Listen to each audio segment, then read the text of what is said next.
para sahabat Smart2 yang dimuliakan oleh Allah Subhanahu wa taala. Semoga kita senantiasa diberikan kesehatan, nikmat dan rahmat untuk selalu bisa menonton channel ini ya. Nah, untuk Ramadan kali ini kita ada yang baru nih, yaitu Ramadan bersama. Bersama kita laksanakan. Sangat mudah untuk diingat, bukan? Jadi, topik utama dari program kita kali ini mengenai sunnah puasa yang hampir lupa. Seringkali kita hanya menunaikan yang wajib-wajib aja kan? Nah, buat teman-teman yang Ramadan tahun kemarin belum melaksanakan sunnah puasa, mari kita simak pembahasan berikut ini. Tapi di sini saya nggak sendirian nih. Di sini saya juga ditemani oleh salah satu guru pendidikan agama Islam di sekolah SMK Antartika 2 Sidoarjo, yaitu dengan Pak. Halo, assalamualaikum warahmatullahi wabarakatuh. Saya Ahmad Bakir. Halo sahabat Smart2, saya guru pendidikan agama Islam di SMK Antartika 2 Sidoarjo. Oke. Kalau tadi topik pembahasannya mengenai sunnah puasa Ramadan yang dilupakan, kita breakdown dulu apa itu sunnah. Sunnah ini adalah usul fikih yang sesuatu yang jika dilakukan akan mendapatkan pahala, tetapi jika ditinggalkan tidak mendapat apa-apa. Berbalik lagi dengan haram yang ketika dilakukan mendapat dosa, tapi ketika ditinggalkan akan mendapat pahala. Dalam ibadah di bulan Ramadan ini, utamanya kita tidak hanya beribadah yang wajib-wajib saja, tapi untuk menambal pahala-pahala yang kosong, seyogyanya kita beribadah dengan amalan-amalan sunnah. Nah, sunnah yang saya maksud di sini sebenarnya ada banyak sekali, tetapi kalau saya jabarkan di sini mungkin satu hari tidak akan habis. Ya. Nah, yang biasanya kita tinggalkan atau lupa adalah sunnah sholat tarawih. Kita tahu sholat tarawih itu juga termasuk sunnah ibadah puasa atau sunnah di bulan Ramadan. Mungkin ada perbedaan jumlah rakaat di antara kita. Ada yang memakai 8 rakaat plus 3 witir, ada yang 20 rakaat plus 3 witir. Keduanya kalau menurut saya sama-sama benar. Yang salah adalah yang tidak mengerjakan sholat tarawih. Nah, mungkin sahabat Smart2 hedonnya dengan puasa Ramadan, saya harapkan hedon dengan nilai positif, yaitu tetap melaksanakan sholat tarawih, entah itu di masjid, di musola dan sebagainya. Yang penting kita melaksanakan ibadah-ibadah sunnah yang utamanya di malam hari, karena kalau di siang hari saat kita puasa mungkin kita akan capek pasti ya. Nah, bicara puasa Ramadan, otomatis tadi saya bilang ada ibadah sunnah dan ada ibadah wajib. Nah, kira-kira ibadah sunnahnya itu apa aja, Pak? Kalau dalam riwayat Fathul Mu'in, ibadah sunnah dalam puasa Ramadan itu banyak sekali. Yang pertama, ada namanya makan sahur yang biasa kita lakukan, tapi kita tidak sadar kalau itu bernilai pahala. Karena kenapa? Kalau kita niat makan sahur dengan niatan untuk bekal kita, untuk menjadi bekal tenaga, menjalani puasa seharian, dalam artian mulai terbitnya fajar sampai terbitnya matahari, itu akan menjadi bernilai pahala. Tuh. Terus ada lagi yang namanya menyegerakan berbuka.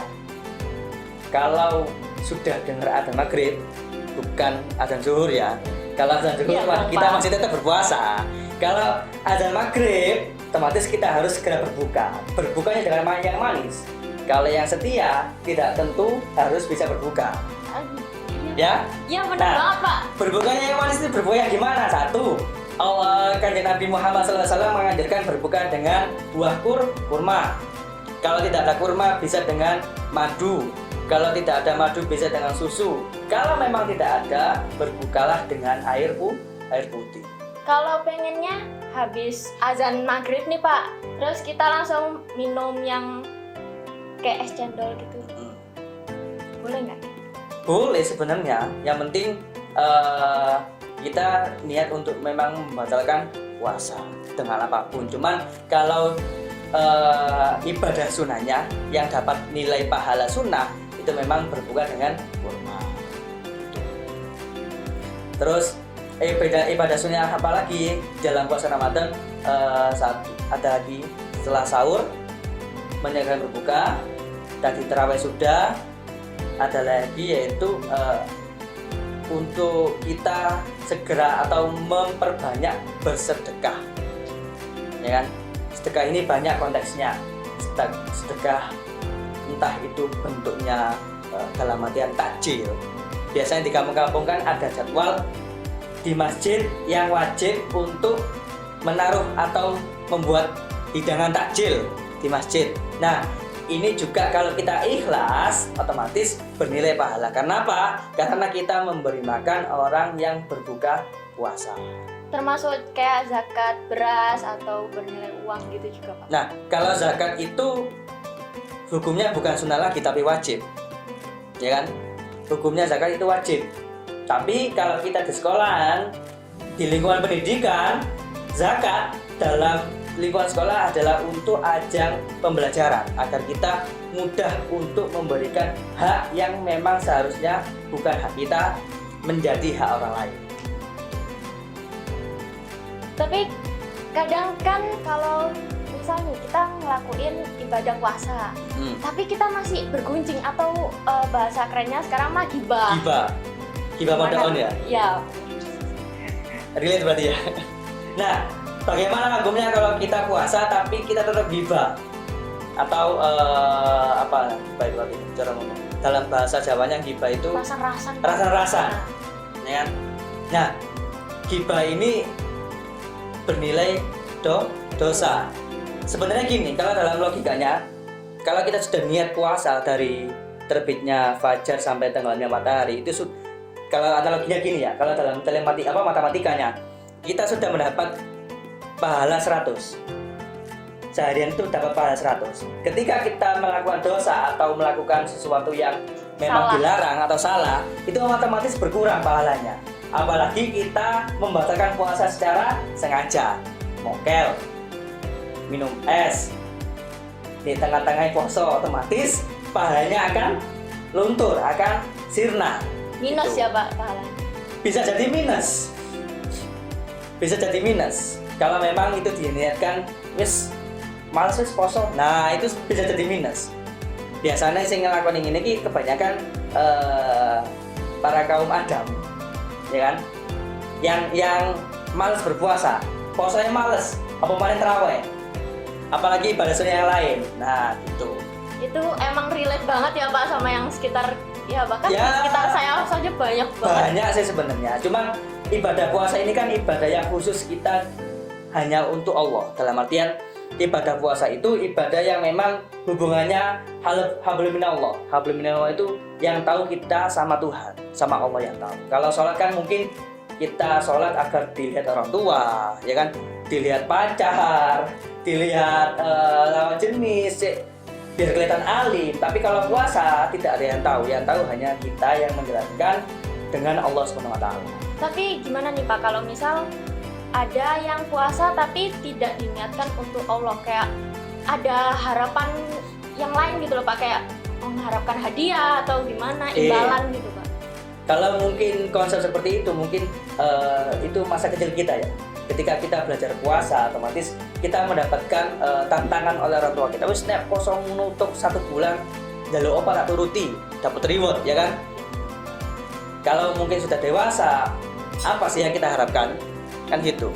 Terkecuali ada namanya puasa sunnah, puasa Daud. Puasa Daud itu 1 hari puasa, 1 hari tidak, 1 hari puasa, 1 hari tidak. Itu memang dikhususkan untuk seseorang yang mempunyai hajat khusus agar segera tercapai. Tuh. Tapi gimana nih Pak, kan mungkin ada di luar sana nih yang melaksanakan ibadah puasa tapi nggak sholat, itu gimana? Nah, ini tutup lubang gali lubang. Puasa Ramadan itu wajib, sholat juga wajib, ya kan? Otomatis tidak bisa ditinggalkan keduanya. Kalau puasa Ramadan kita lakukan, tetapi kita meninggalkan sholat fardu, otomatis juga masih terhitung dosa karena kita meninggalkan kewajiban kita kepada Allah SWT. Jadinya kalau ditinggalin satu aja dosa, apalagi dua-duanya. Apalagi gitu ya, Pak. dua-duanya, otomatis double dosa nih. Double paket hemat guys. Paket hemat. Nggak paket hemat lagi sih itu, paket dosa namanya. Jalur prestasi menuju neraka ya Pak. Bukan jalur prestasi lagi itu namanya jalur patas. Siap. Atas. Jalur patas menuju neraka. Sudah nggak puasa Ramadan, nggak sholat juga, ketambahan amalan-amalan yang membuat dosa-dosa kecil. Contohnya tadi ghibah, terus gak poso, Gibah. gak sholat lah, itu lagi jangkep tuh. Pernah lakukan ya? Oh enggak Pak. Oh enggak, alhamdulillah. Jangan sampai di antara sahabat-sahabat Sematu melakukan hal seperti ini. Saya harapkan sahabat-sahabat Sematu di sini modalin lah. Minimal kalau puasa Amin. Ramadan kita menurunkan ego kita sehingga kita fokus kepada ibadah kita. Mungkin sahabat smart tuh yang masih melakukannya mungkin bisa dirubah mulai sekarang ya, karena kita hidup di dunia ini cuma sekali, masa sekali langsung masuk api neraka kan kayak gak worth it banget. Kan Betul. kita hidup selama ini buat apa gitu kalau kita nabung dosa, mending kita looting pahala guys sih kalau di bulan Ramadan ini. Tuh, itu yang benar. Jadi gini, kalau kita berbicara amal, Allah itu sangat-sangat memberikan rahmat kepada hambanya. Lantas amal yang diberikan oleh Allah itu memang murni amal dari Allah. Tinggal kita saja yang sebagai makhluk ingat apa tidak kepada Sang Penciptanya. Makanya ada yang namanya ibadah sunnah, ada yang mana ibadah wajib. Lah mumpung ini di Ramadan, di dalam Ramadan ini usahakan kita memperbanyak amalan-amalan selain fardu, termasuk amalan sunnah tadi yang saya sudah jelaskan. Gitu. Baik, jadi gimana nih para sahabat Smart2? Topik kali ini sangat relate bukan sama kejadian yang terjadi di sekitaran kita saat ini. Nah, ngomong-ngomong nih Pak, apa sih topik podcast minggu depannya dan selanjutnya? Jadi para sahabat Smart2 ini bisa nitip pertanyaan nih di kolom Boleh. komentar. Insya Allah minggu depan kita akan membahas tentang buka bersama. Buka bersama ini bernilai pahala apa menjadi sengsara. Nah, sengsaranya bagaimana? Pahalanya bagaimana? Insya Allah kita bahas di podcast minggu depan. Nah, jadi itu topik yang akan dibahas minggu depan. Teman-teman kalau ada pertanyaan ditulis di kolom komentar aja ya. Besok kita bakal bacain satu-satu di sini. Baik, terima kasih banyak Ya, Bapak. sama-sama. Semoga apa yang Bapak sampaikan bisa menjadi penyejuk hati bagi para Amin. sahabat Smart2 yang sedang menonton. Baik, jangan lupa buat teman-teman yang udah nonton, jangan lupa subscribe, like, comment, and share ke teman-teman kalian. Kita balik lagi besok di sini. Wassalamualaikum warahmatullahi wabarakatuh. Tunggu topik selanjutnya ya.